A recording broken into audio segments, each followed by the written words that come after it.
दोस्तों सभी को गुड मॉर्निंग। मैथ पॉइंट 10 के पर आप सभी लोग का स्वागत है। देखिए विकल्प बहुत है, मार्ग को भटकाने के लिए संकल्प एक ही है, मंजिल को पाने के लिए। यहाँ से हम लोगों को शुरुआत करना है। लॉकडाउन लग गया है तो ये नहीं समझना है हमको कि लॉकडाउन लग गया तो क्या करें। मेरा न्यू बैच सेकेंड ईयर का स्टार्ट होने वाला है 2 फरवरी से। बिल्कुल आपका ऑफलाइन चलेगा। अब जो भी आप लोग के भाई बहन हैं, जो भी आप लोगों के संगी दोस्त साथी हैं, आप उसमें भेज दीजिए। ऑफलाइन क्लास चालू हो गया है 2 फरवरी 2022 से। अब देखिए, एक कल का हम थ्योरी बतला चुके हैं पार्ट 1, पहले उसको देख लीजिएगा, तभी पार्ट 2 पर आपको ध्यान देना है। ये पार्ट 2 आपका यहाँ से स्टार्ट हो जाता है। किसी किसी को पहले कल का थ्योरी बतला दी है, वहां पर आपको जाकर पहले थ्योरी को देख लेना है, तभी एक क्लास को देखना है। क्योंकि उसको नहीं देखिएगा, नहीं समझिएगा तो ये समझ में नहीं आने वाला है। आपका 2 मार्क्स पक्का हो जाएगा। ये 1.1 है।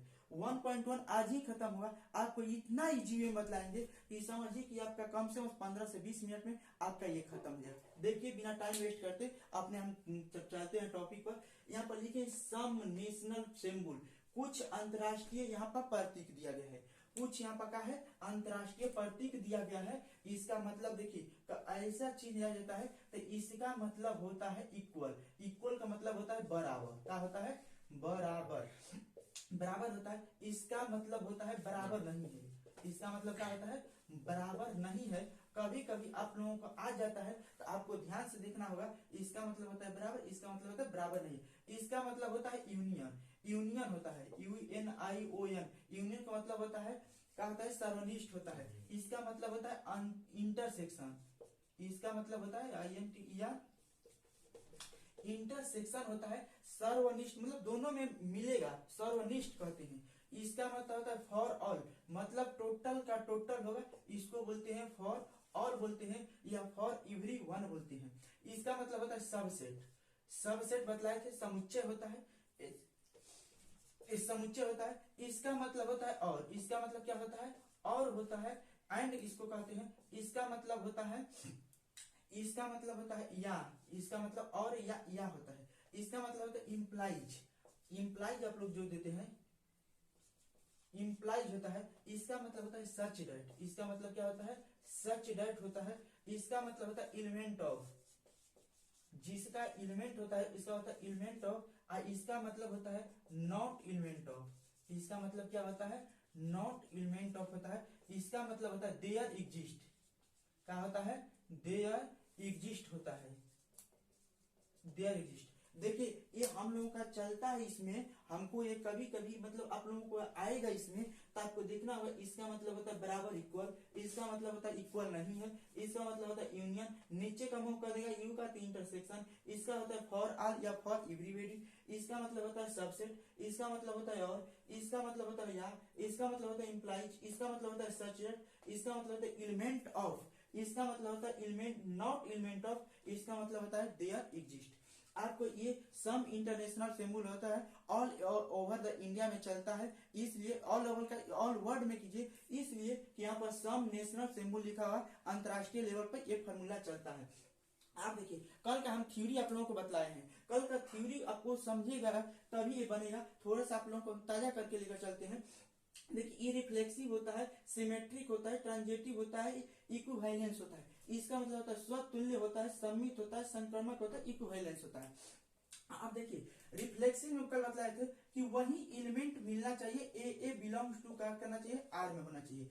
जो एलिमेंट रहेगा उसी का फिर मतलब स्वयं एलिमेंट रहेगा, उसको बोलते हैं रिफ्लेक्सिव। अब देखिए, सिमेट्रिक का मतलब ये होता है, आप एक एक वर्ड को ध्यान से सुनिएगा, तो ऐसा कोई इसमें वर्ड नहीं है कि आपको समझ में नहीं आ सकता है। आप टोटल का टोटल थ्योरी समझिएगा, टोटल का टोटल ये क्वेश्चन बनने वाला है। आपको खाली वीडियो में बने रहना है। अब देखिए, सिमेट्रिक। सिमेट्रिक का मतलब ये होता है, ए और बी दो कोई सेट होता है, इसको बिलोंग करना चाहिए आर में, तो बी और ए को भी बिलोंग करना चाहिए किसमें? आर में। उसको बोलते हैं सिमेट्रिक। कहा बोलते हैं? इसको बोलते हैं सिमेट्रिक। ए और बी कोई दो एलिमेंट है, ये बिलोंग करेगा आर में, तो इसका मतलब बी ए भी बिलोंग करना चाहिए आर में।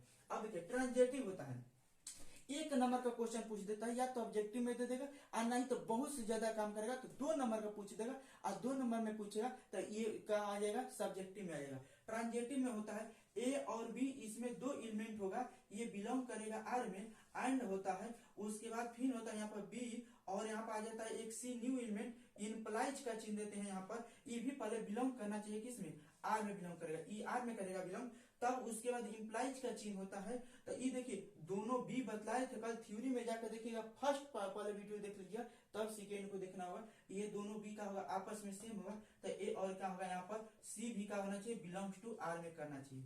इक्विवेलेंस का मतलब कल बतलाए थे कि जब रिफ्लेक्सिव और सिमेट्रिक और ट्रांजेटिव, ये तीनों का तीनों जब अगर ये अपीयर होगा, अप्लीकेबल होगा, तभी हम कह सकते हैं कि इक्विवेलेंस है। इक्विवेलेंस में तीनों का तीनों मिलना चाहिए, तभी हम कह सकते हैं क्या है, इक्विवेलेंस होगा। अगर एक भी नहीं होगा, 2 हो गया, तो इसका मतलब इक्विवेलेंस नहीं होगा। कल का हम थ्योरी बतला चुके हैं टोटल, वो जाकर वीडियो फर्स्ट पार्ट का देख सकते हैं। इसके बाद देखिए अब सेकेंड पार्ट में क्वेश्चन बतलाने के लिए रह गया है, अब क्वेश्चन में बने रहिएगा। अब क्वेश्चन आपको समझ में आएगा, थोड़ा सा थ्योरी को बतला दिए हैं, वहां पर डिफिनेशन भी लिखवाए हैं कि टोटल का कैसे कैसे निकालते हैं। अब क्वेश्चन नंबर हम लोगों का 1 चालू होने वाला है। क्वेश्चन नंबर 1 से लेके क्वेश्चन नंबर हमको लगता है कि 15 तक है, लगभग अब टोटल आपको बतला देंगे, उसी में आपको होमवर्क में भी देंगे, आपको बना कर लेकर आना होगा, आपको टोटल बात समझ में आएगा। आप बने रहिए, समझिए आग लगा देना है पानी में, आपको टेंशन नहीं लेना है। ये इसमें का जो फर्स्ट पार्ट का वीडियो देख लीजिए एक बार, तब तो उसके बाद सेकेंड पार्ट में बने रहिएगा, मिलेगा। क्वेश्चन देखिए फर्स्ट है, इसमें कह रहा है फर्स्ट में क्वेश्चन, इसमें दिया है 1.1 में 1.1 का ये पहला है क्वेश्चन। देखिए ये कह रहे कि समुच्चय ए बराबर दिया है, समझिएगा एक क्वेश्चन समझ लीजिएगा, टोटल आपका टोटल बनेगा तो बनेगा। देखिए एक बराबर यहाँ पर दिया है, यहाँ पर दिया है 1 है 2 है 3 है, यहाँ तक कहाँ तक गया है 13 और 14 तक गया है। उसके बाद कह रहा है कि आर इस प्रकार से परिभाषित है, आर इक्वल टू दिया है यहाँ पर एक्स और वाई 2 है, यहाँ पर सच एट दिया है, यहाँ पर 3x minus Y equal to 0 दिया है। अब देखिए इसमें कह रहा है क्वेश्चन कि निम्नलिखित में से प्रत्येक का स्वतुल्य सममित तथा संक्रमक कौन कौन है। इसमें से बताना है कौन रिफ्लेक्सिव है, कौन ट्रांजेक्टिव है, कौन सिमेट्रिक है, 3 को हमको बतलाना है। और जब तीनों का तीनों हो जाएगा तो इसका मतलब इक्विवेलेंस भी होगा। तो अब देखिए हमको आर अपने से बनाना होता है, इसको सोल्व करते हैं। फर्स्ट क्वेश्चन को देख लीजिएगा, तो कोई क्वेश्चन में टाइम नहीं लगेगा, 1 नंबर का आएगा, आप देखते देखते टिक कीजिएगा और आगे बढ़िएगा, देखते रहिए। ये दे दिया है सेट हमको, आर भी दे दिया। अब बात को समझिएगा, इसमें एक इक्वेशन दिया है, इक्वेशन से एक्स और वाई का मान निकालना है, तो आर इक्वल टू हम लिख लेते हैं कि यहाँ पर दिया है इक्वेशन कितना दिया है 3x बराबर, देखिए तो उधर जाएगा तो क्या होगा वाई होगा, अगर ये माइनस में उधर जाएगा तो वाई होगा प्लस में। तो देखिए तो अगर यहाँ पर x का मान 1 डालते हैं, अपने से डालना होगा क्योंकि यहाँ से 1 से लेकर 14 तक सेट में दिया गया है। अब यदि x का मान 1 डालते हैं, देखिए x का मान 1 डालते हैं, यहाँ पर 3 गुणे 1 तो बराबर y, तो इसका मतलब क्या हो जाएगा, यहाँ पर पुट करना है x बराबर 1, तो इसका मतलब कि y का मान कितना आ जाएगा 3 आ जाएगा, तो y का मान देखिए 3 लिख दिए। फिर उसके बाद देखिए x का मान यहाँ पर 2 रखिए, अगर 2 रखते हैं तो देखिए तो 3 दूनी का कितना हुआ 6, यानी y का मान कितना हो गया 6 हो गया। अब उसके आगे फिर देखिए यहाँ पर अगर रखिएगा कितना 3 रखिए तो 3 3 के कितना होगा, x का मान 3 तो 3 3 के ये हो जाएगा 9, यानी y का मान 9 हो गया। फिर उसके आगे देखिए अगर 4 रखिएगा तो 4 के कितना होगा 12। अब देखिए 5 रखिए तो x का मान अगर 5 रखते हैं तो 5 के कितना हो जाएगा 15। ये बताइए कि यहाँ पर सेट जो दिया है 14 तक है, यहाँ पर कहाँ तक पहुंच गया 15 तक बन गया। इसका मतलब कि ये नॉट पॉसिबल है, संभव नहीं है। तो इसका मतलब कि इतना ही तक इसका जो बनेगा मेरा सेट बनेगा, आर का मान रिलेशन बनेगा। अब देखिए पहला पार्ट करता है कि रिफ्लेक्शन मतलब रिफ्लेक्सिव है, रिफ्लेक्सिव मतलब स्वतुल्य है।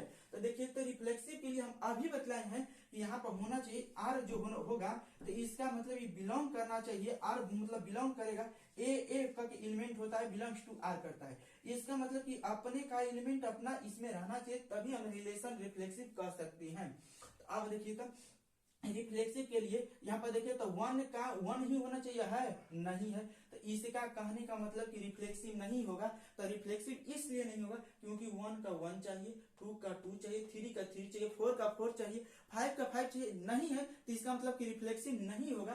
तो इसका कहने का मतलब मेरा ये हो गया कि जब रिफ्लेक्सिव नहीं होगा तो हम लिख सकते हैं यहाँ पर कि 1 और जो 3 है ये बिलोंग करता है किस में, ये 1 3 बिलोंग कर रहा है आर में, बट यहाँ पर जो करना चाहिए 1 और 1 ये बिलोंग नहीं कर रहा है किस में, तो आर में नॉट बिलोंग है, तो नॉट इस प्रकार से कर देंगे, नॉट एलिमेंट है, तो इसका मतलब लिख सकते हैं